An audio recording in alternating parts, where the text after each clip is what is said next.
And now, I would like to introduce my father, your 46th President of the United States, Joe Biden.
Thank you, thank you, thank you.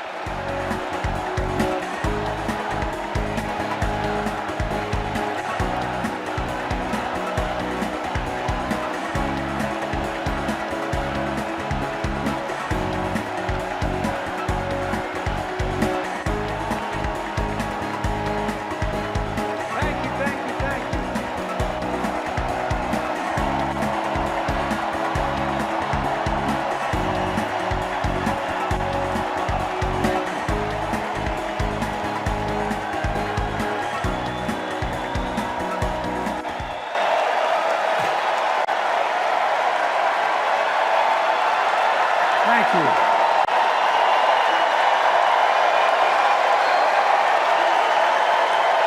Vice President, soon-to-be President Kamala Harris.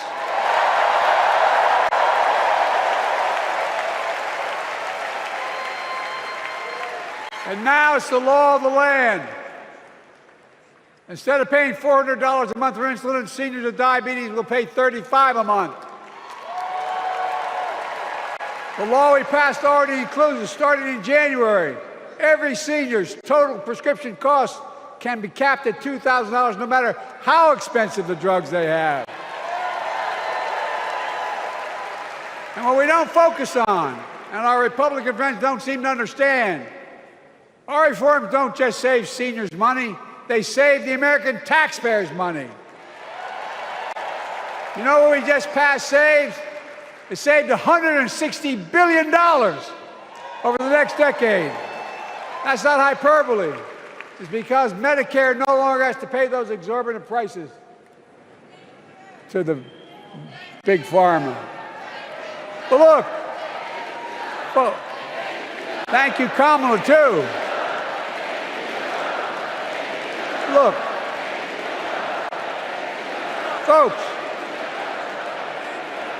how can we have the strongest economy in the world without the best infrastructure in the world? Donald Trump promised Infrastructure Week every week for 4 years. and he never built a damn thing.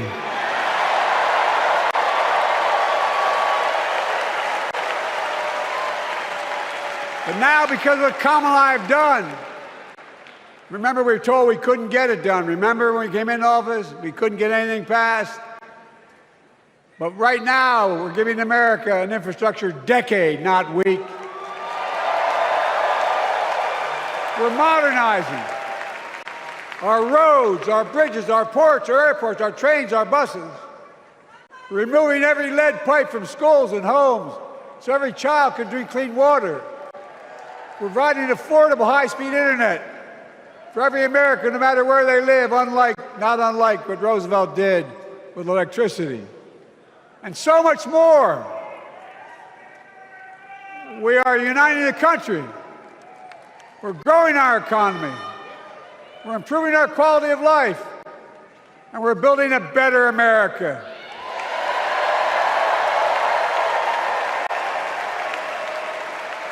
Because that's who we are. How can we be the strongest nation in the world without leading the world in science and technology? After years of importing 90% of our semiconductor chips from abroad, which America invented those chips, our Chips and Science Act meant that private companies from around the world are now investing literally tens of billions of dollars to build new chip factories right here in America.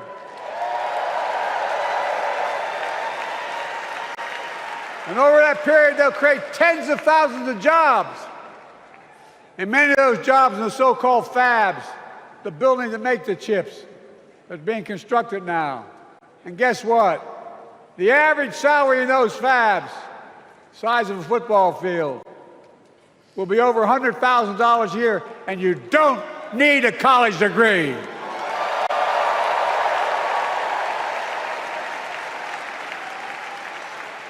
Because of you and so many electeds out there, American manufacturing is back. Where the hell to say we wouldn't lead the world in manufacturing? 800,000 new manufacturing jobs.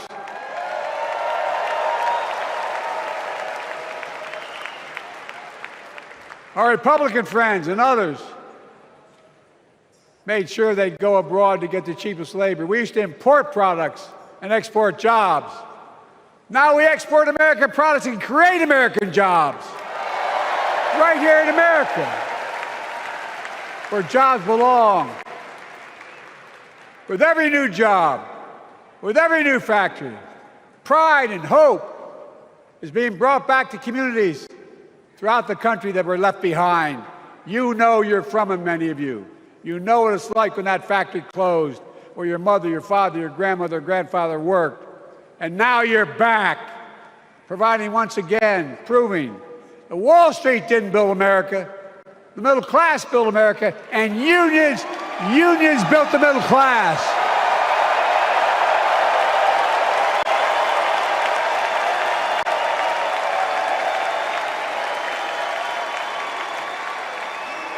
It's been my view since I came to the Senate. And that's why I'm proud to have been the first president to walk a picket line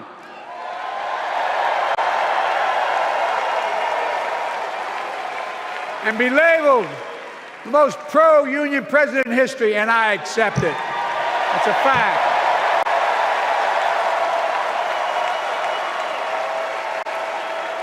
Because when unions do well, we all do well.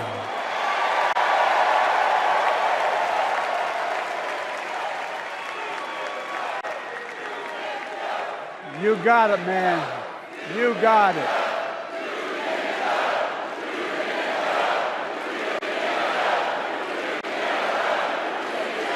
I agree. I'm proud. Look, remember we told we couldn't get anything done because we couldn't get anything done in the Congress? Well, with your support, we passed the most significant climate law in the history of mankind.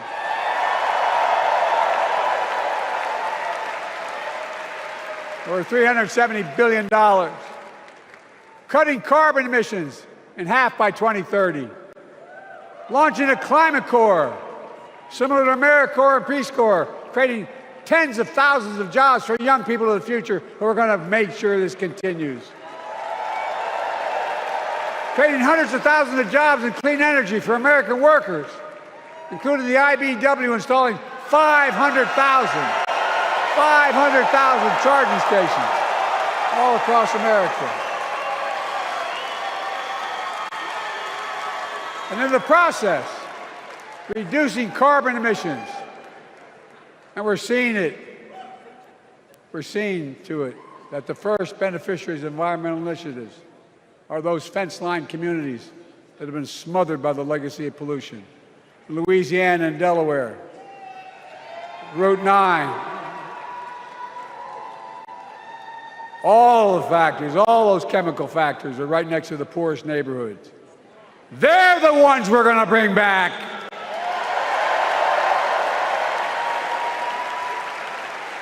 And how? How can we be the greatest nation in the world without the best education system in the world? Donald Trump and the Republican friends, they not only can't think, they can't read very well. Seriously, think about it. Look at their Project 2025. They want to do away with the Department of Education. Well, during the pandemic, Kamala and I helped states and cities get back their schools back open. And we gave public school teachers a raise.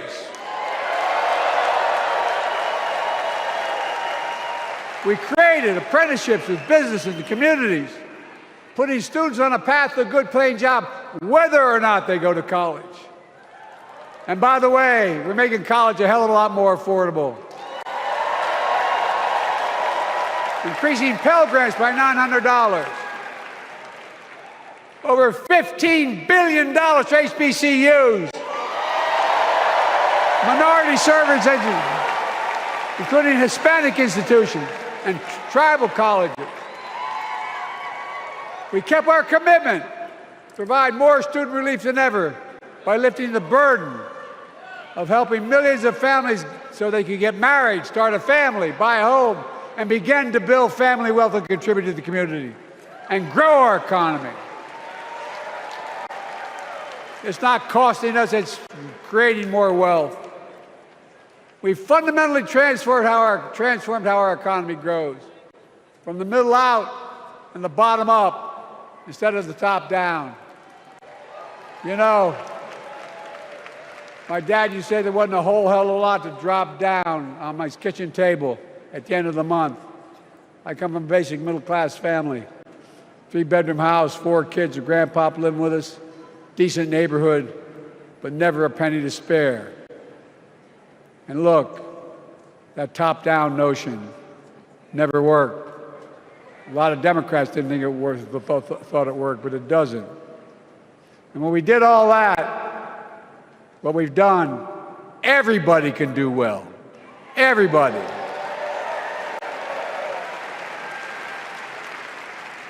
Donald Trump calls America a failing nation. No, I'm serious. But think about this. Think about this. He publicly says to the whole world, I'm going to say something outrageous. I know more foreign leaders by their first names and know them well than anybody alive.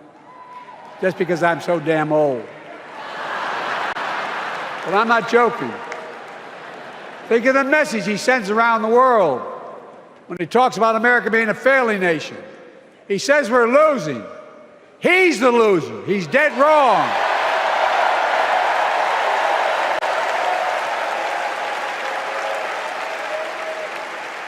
Many of you are very successful people who travel the world. Name me a country in the world that doesn't think we're the leading nation in the world. Without America, not a joke, think about it. I'm being literal. Who could lead the world other than the United States of America? Well, guess what? America's winning, and the world's better off for it. America's more prosperous, and Americans are safer today than under Donald Trump. Trump continues to lie about crime in America, like everything else. Guess what? On his watch, the murder rate went up 30%, the biggest increase in history. Meanwhile, we made the largest investment, Kamala and I, in public safety ever. Now, the murder rate is falling faster than any time in history. Violent crime has dropped to the lowest level in more than 50 years. And crime will keep coming down when we put a prosecutor in the Oval Office instead of a convicted felon.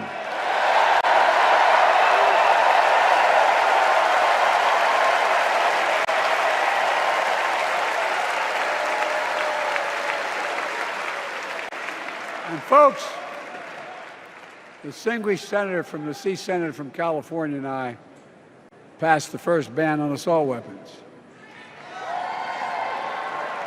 And guess what? It worked. If we care about public safety, we need to prevent gun violence. And what makes me ashamed when I travel the world, which I do, more children in America are killed by a gunshot than any other cause in the United States. More die from a bullet than cancer, accidents, or anything else in the United States of America. My God. That's why Kamala and I are proud. We beat the NRA when we passed the first major bipartisan gun safety law in 30 years.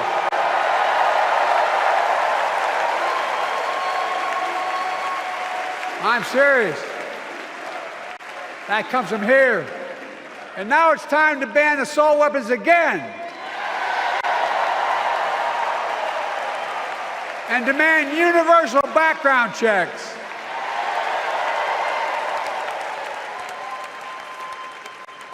It's hard. I never thought I'd stand before a crowd of Democrats and refer to a president as a liar so many times. No, I'm not trying to be funny. It's sad. Trump continues to lie about the border. Here's what he won't tell you. Trump killed the strongest bipartisan border deal in the history of the United States that we negotiated with the Senate Republicans. It took 4 weeks. Once it passed, and never acknowledged the most expansive border change in American history. He called senators to say, don't support the bipartisan bill, because he said it would help me politically and hurt him politically. My God. No, I'm serious. Think about it. Not a joke. Ask even the press who doesn't like me. They'll tell you that's true.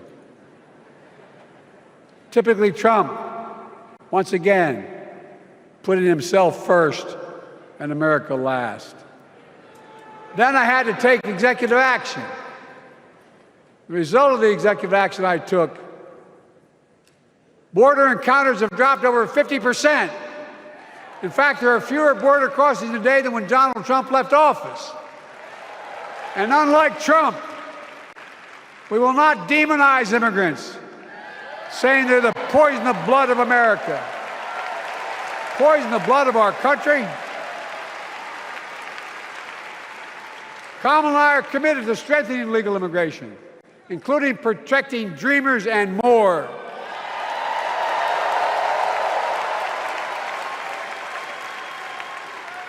And here's what else I believe in. Protecting your freedom to vote, your freedom to love who you love.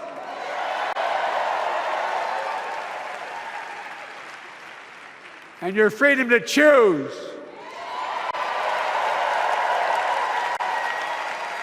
In its decision overturning Roe v. Wade, as you heard earlier tonight, the United States Supreme Court majority wrote the following, quote, women are not without electoral or political power.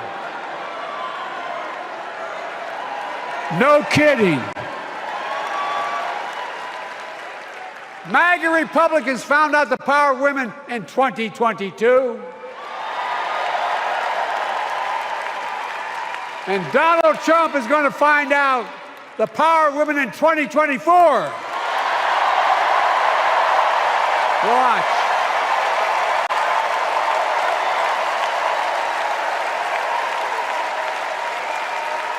And where Trump and his mega Republican right-wingers seek to erase history, we Democrats continue to write history and make more history. I'm proud to have kept my commitment to appoint the first black woman in the United States Supreme Court.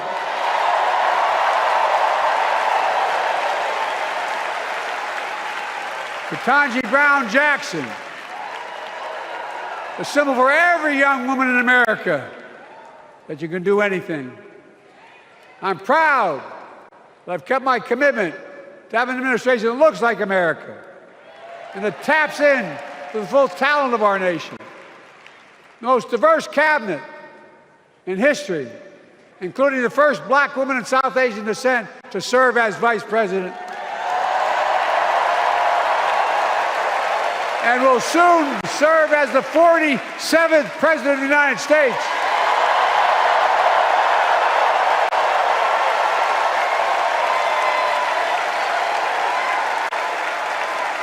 She is good. Look. Thank you, Kamala.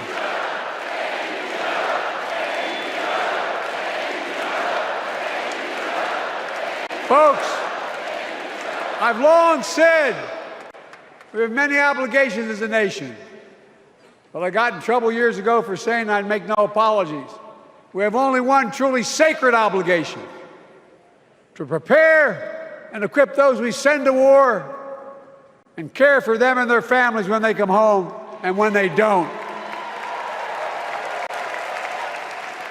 That's why I'm so proud to have written and signed the PACT Act, one of the most significant laws ever, helping veterans and their families exposed to toxic materials like burn pits in Agent Orange. I was around during the Vietnam War. It's hard. Nobody was able to prove that there's illness was the consequence of Agent Orange. And no one was able to prove initially that because they lived in burn pits like my son lived next to in Iraq for a year, that is the cause of their illness. But because of the PACT Act, a surviving spouse to 2 children is now eligible for a stipend of about $3,000 a month. And those children who lost a parent are eligible for tuition benefits to go to college and to get job training. It's already helping over 1 million veterans and their families just so far. Well, I love them, and I'm so proud of my son's service. We get it, but guess who doesn't get it and doesn't respect our veterans? We know from his own chief of staff, the 4-star General John Kelly, that Trump, when in Europe, would not go to the grave sites in France. The brave service members who gave their lives to this country. He called them suckers and losers. Who in the hell does he think he is? Who does he think he is? There's no words for a person. They are not the words of a person not worthy of being commander-in-chief. Period. Not then, not now, and not ever. I mean that. I mean that from the bottom of my heart.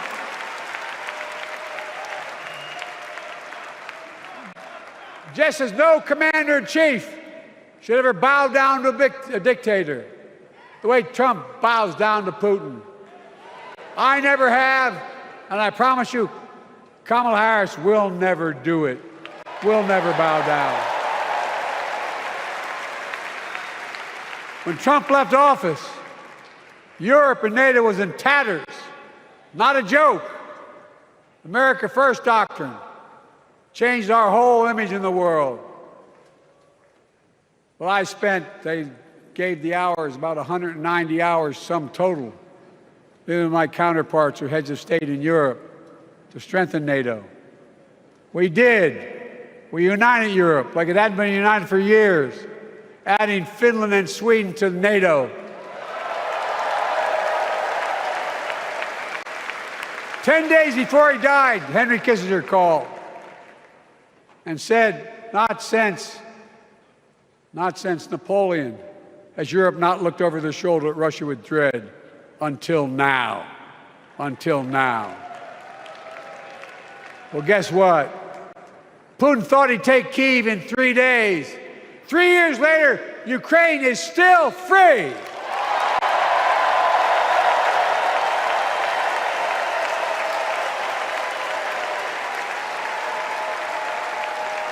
When I came to office, the conventional wisdom was that China would inevitably surpass the United States. They haven't noticed. No one's saying that now.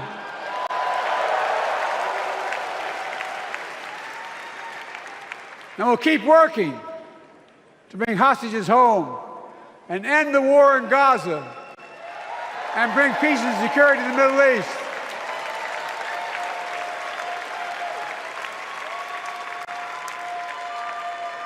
As you know, I wrote a peace treaty for Gaza.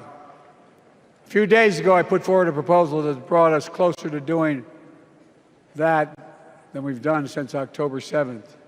We're working around the clock, my Secretary of State, to prevent a wider war and reunite hostages with their families and surge humanitarian health and food assistance into Gaza now. To end the civilian suffering of the Palestinian people, and finally deliver a ceasefire and end this war.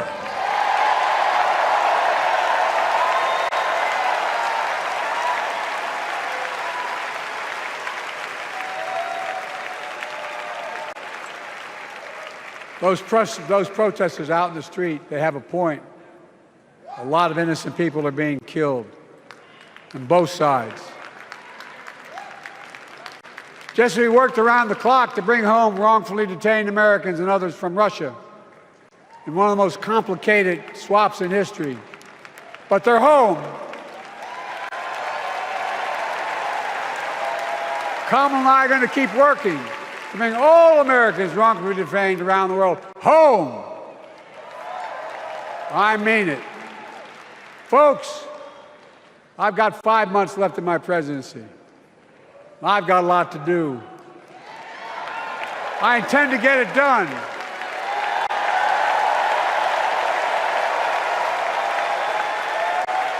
It's been the honor of my lifetime to serve as your president. I love the job, but I love my country more. I love my country more. And all this talk about how I'm angry at all those people who said I should step down, that's not true.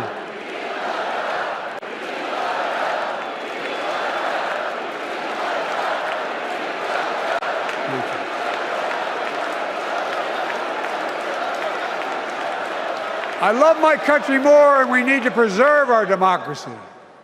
In 2024, we need you to vote. We need you to keep the Senate. We need you to win back the House of Representatives. And above all, we need you to beat Donald Trump.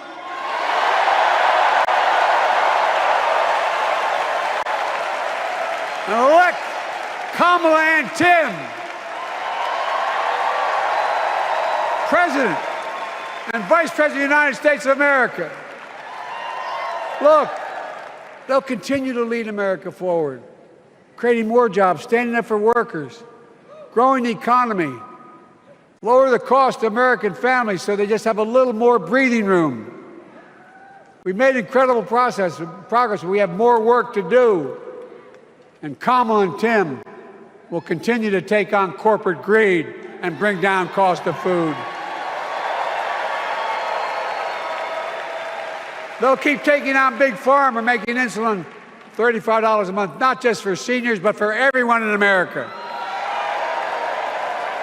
And capping prescription drug costs at a total of $2,000 not just for seniors, but for everyone. And folks, that's going to save America again tens of billions of dollars.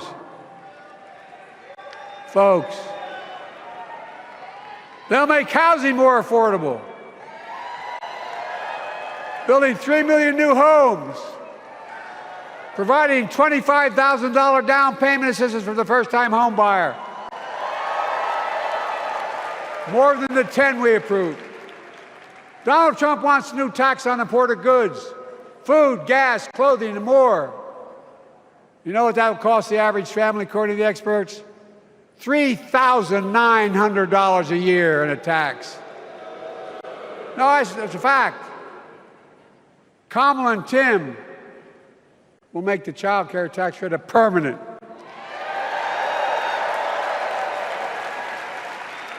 Lifting millions of children out of poverty and helping millions of families get ahead.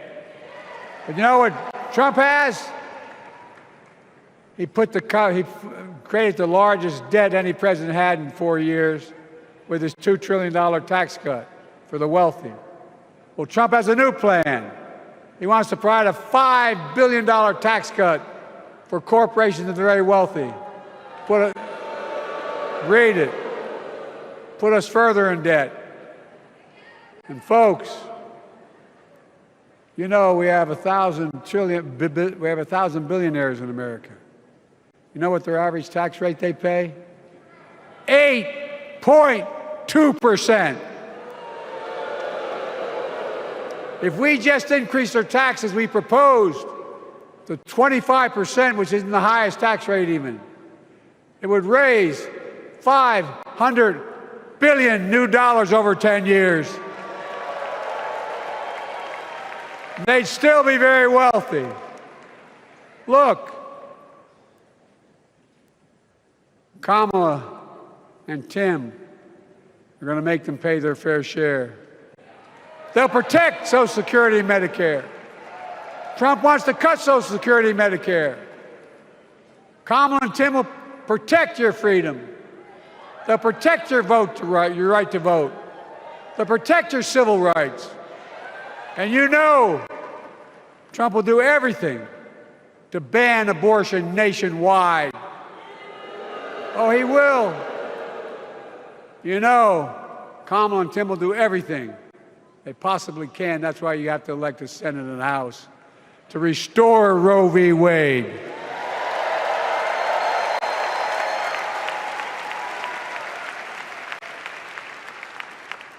The ancient Greeks taught us that character is destiny. Character is destiny. For me and Jill, we know Kamala and Doug are people of character. It's been our honor to serve alongside them. And we know that Tim and Gwen Waltz are also people of great character. Selecting Kamala was the very first decision I made when I became our nominee. And it was the best decision I made my whole career.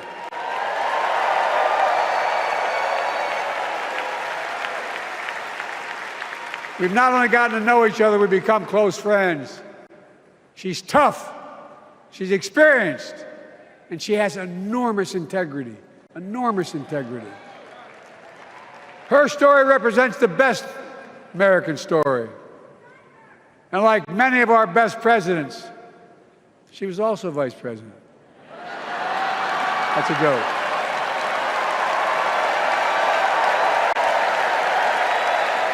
But she'll be a president our children can look up to. She'll be a president respected by world leaders because she already is. She'll be a president we can all be proud of. And she will be a historic president who puts her stamp on America's future.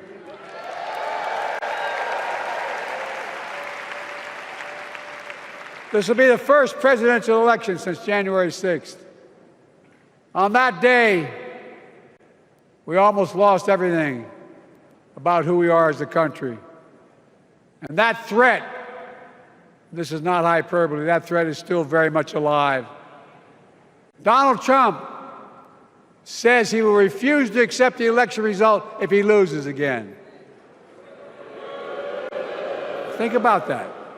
He means it. Think about that. He's promising a bloodbath if he loses, in his words. And that he'll be a dictator on day one, in his own words. By the way, this sucker means it. No, I'm not joking. Think about it. Anybody else said that in the past, you'd think he was crazy. He is crazy, but you'd think it was an exaggeration, but he means it. We can't let that happen. Folks, all of us carry a special obligation. Independents, Republicans, Democrats. We saved democracy in 2020, and now we must save it again in 2024.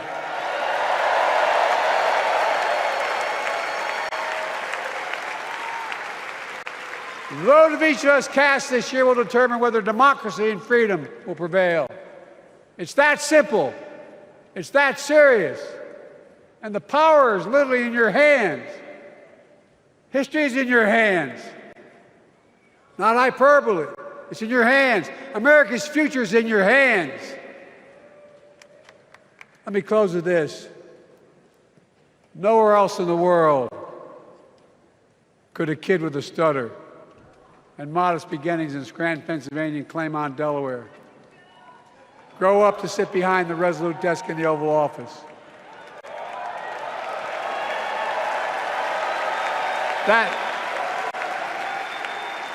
That's because America is and always has been a nation of possibilities. Possibilities. We must never lose that. Never. Kamala and Tim understand that this nation must continue to be a place of possibilities, not just for the few of us, but for all of us. So join me in promising your whole heart to this effort, and where my heart will be. I promise I'll be the best volunteer Harrison Waltz has Cam ever seen.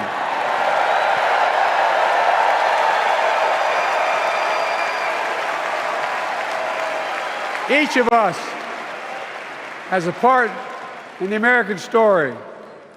For me and my family, there's a song that means a lot to us, that captures the best of who we are as a nation. The song is called American Anthem. There's one verse that stands out, and I can't sing worth a damn, so I'm not going to try. I'll just quote it. The work and prayers of centuries have brought us to this day. What shall our legacy be? What will our children say? Let me know in my heart, when my days are through, America, America, I gave my best to you.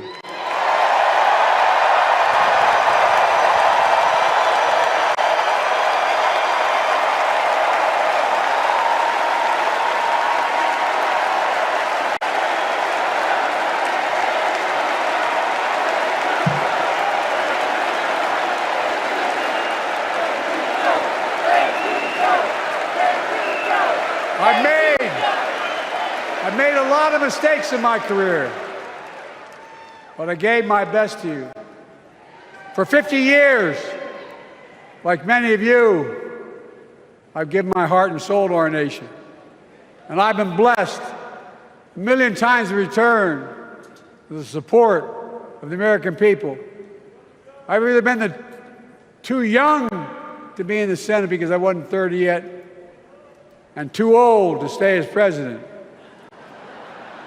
But I hope you know how grateful I am to all of you. I can honestly say, and I mean this from the bottom, give you my word as a Biden, I can honestly say I'm more optimistic about the future than I was when I was elected as a 29-year-old United States Senator. I mean it. Folks, we just have to remember who we are. We're the United States of America.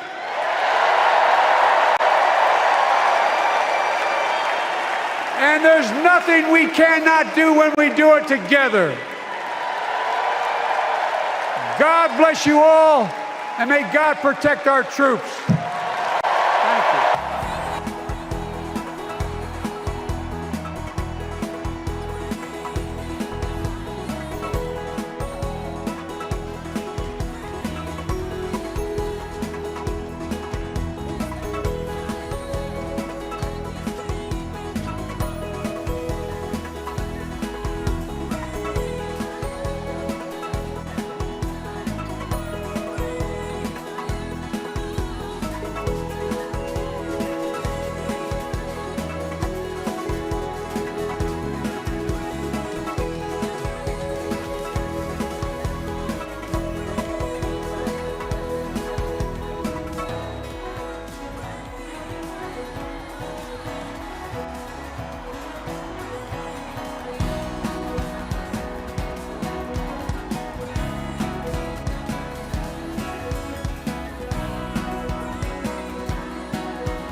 Tonight's convention theme, For the People, hint at the inclusive, bridge-building messages and policies the Democratic Party will require to succeed not only in November, but long after that. No prayer better unites Jews, Christians, Muslims, and others of faith, along with Democrats, Republicans, Independents, and undecideds, than the threefold priestly Cohenite benediction presented in the Bible. It is divided into three in order to shower the following blessings of gratitude, hoda'ah, upon my fellow Delawarean, President Joe Biden, for more than 50 years of selfless, effective public service. Joy, simcha, in public discourse and policy encouraged by Governor Tim Walz. And light, or, combined with freedom, cherut, inspired by Vice President Kamala Harris's vision for America. Please respond in unity with a heartfelt Amen after each of these three ancient Hebrew benedictions. Yevarechecha Adonai v'yishmerecha. May God bless you and protect you. Ya'er Adonai panav elecha v'yichunecha. May God deal kindly and graciously with you. Yesadnai panav elecha v'yasem lecha shalom. May God turn toward you and grant you that most precious gift, the gifting of wholeness and the gift of peace. And let us say a heartfelt Amen.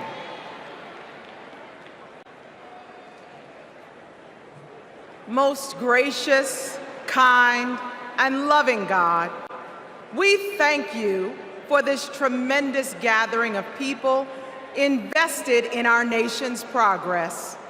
Lord, as we look upon our leadership, we see what you require of us: to do justice, like the justice Vice President Harris has championed her entire career; to love mercy, like the mercy Governor Walz has modeled as a lifelong public servant and educator; and to walk humbly, like the humility President Biden has embodied with decades of outstanding servant leadership. Oh God, as we strive to work for the people, we pray you will unite our nation. Help us to choose hope over hostility, compassion over callousness, and liberty over tyranny. We recognize that we are living through paradoxical times, times that are precarious yet promising. But through God who gives us beauty for ashes, all things are possible. Lord, bless the work of our hands until the weak and meek become purposeful and powerful, and until the marginalized and disenfranchised become energized and mobilized. Inspire us to stand with our fellow Americans so this nation will be a light that shines for you. In the name of our loving and redeeming God, we pray. Amen.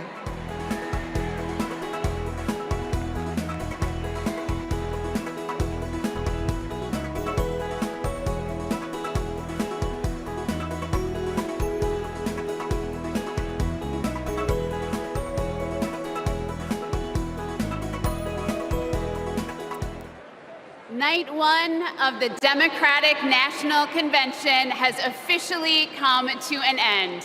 What an incredible day. Thank you, President Biden, from the bottom of my heart. You have restored the soul of our nation. You have given us all hope.